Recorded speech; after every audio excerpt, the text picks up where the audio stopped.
Hello and welcome back. Today we are looking at our sixth lesson in this unit on growing American power, world power status. We're almost there. This is six of only seven lessons on this. We're almost there, folks. Almost there. Today we're looking at life on the home front. We're focused on World War I still and what was going on at home during this war. First, the U.S. had to prepare for it. The U.S. needed to raise a tremendous amount of money to pay the soldiers, to build the ships, to buy the machine guns, all that stuff. And those funds came from selling war bonds. We called these Liberty loans. You're going to loan the government money so that they can go out and defend liberty. War bonds are a loan to the government. So private citizens were saying, here, government, take some of my money, go pay soldiers with it, and after the war, you can pay me back. That is a liberty loan, a war bond. Also, Americans chipped in other ways.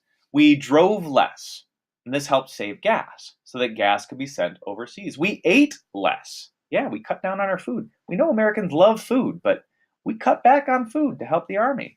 So those canned beans can go with the soldiers.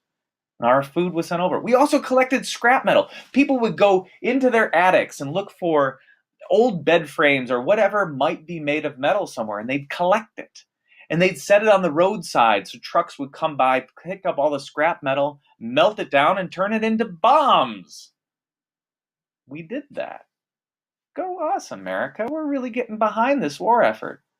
Woodrow Wilson also helped to organize these war efforts on a government standpoint by creating the War Production Board, the WPB, which focused on building new factories specifically to create wartime goods. So the nation was really getting behind this effort. And to rally American support, Americans wanted to make sure that our morale was high, our patriotism was high, and they hired writers and painters and photographers and artists and filmmakers to create propaganda, to create these images that Americans would see everywhere, that would remind them that the Germans are bad, bad Germans, bad, bad Germans. And that we, Americans, were righteous, good people, that we deserved to win this war, and that we had to go put a stamp out the Kaiser. Okay? The idea that we need to go fight against those mean, nasty Germans. The Kaiser was the head of Germany.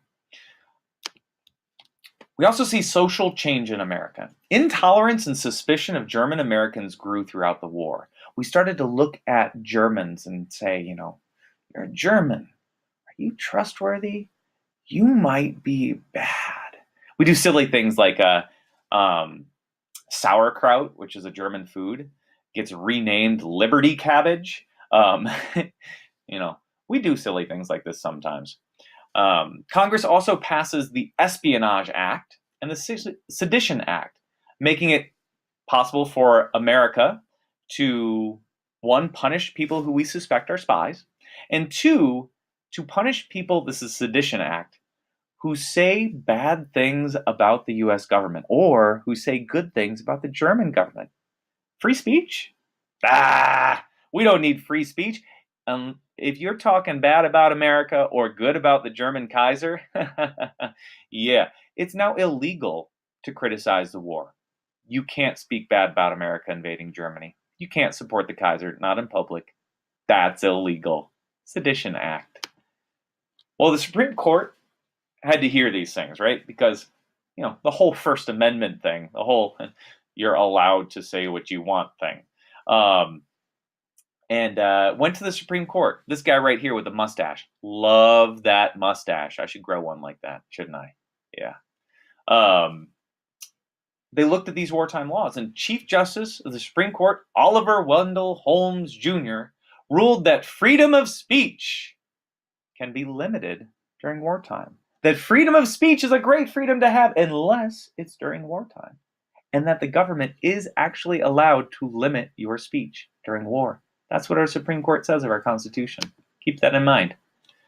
Now, we also have a shift in the economy. As white men in northern cities go off to join the army, all of a sudden we have all these factories who need jobs, or need workers.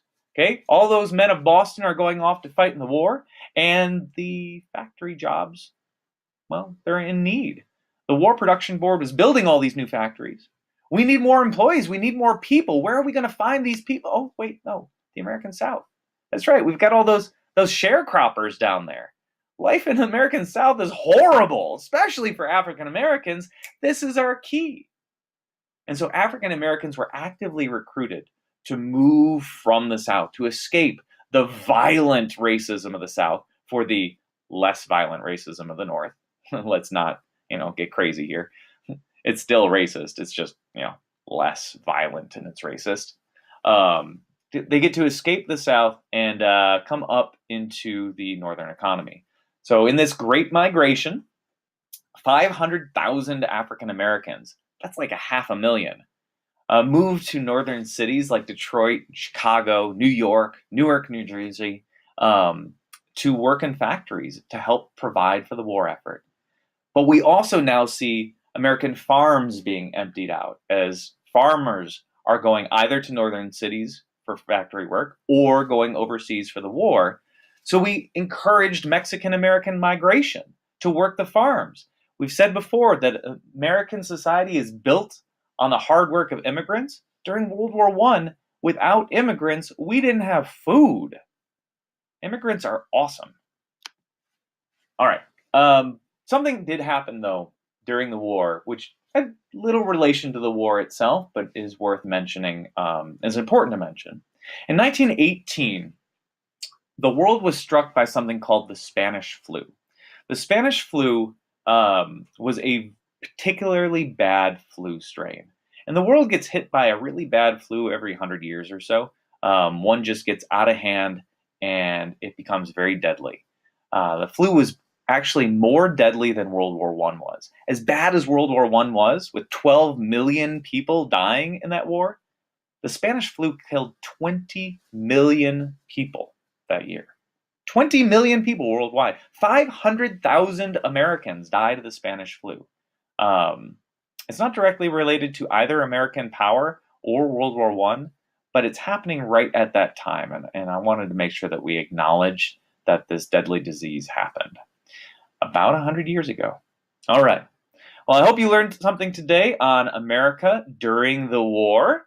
And I will see you next time for our final lesson on America becoming a world power. After this, we're going to be a world power, guys. Yay! All right. I hope you learned something, and farewell.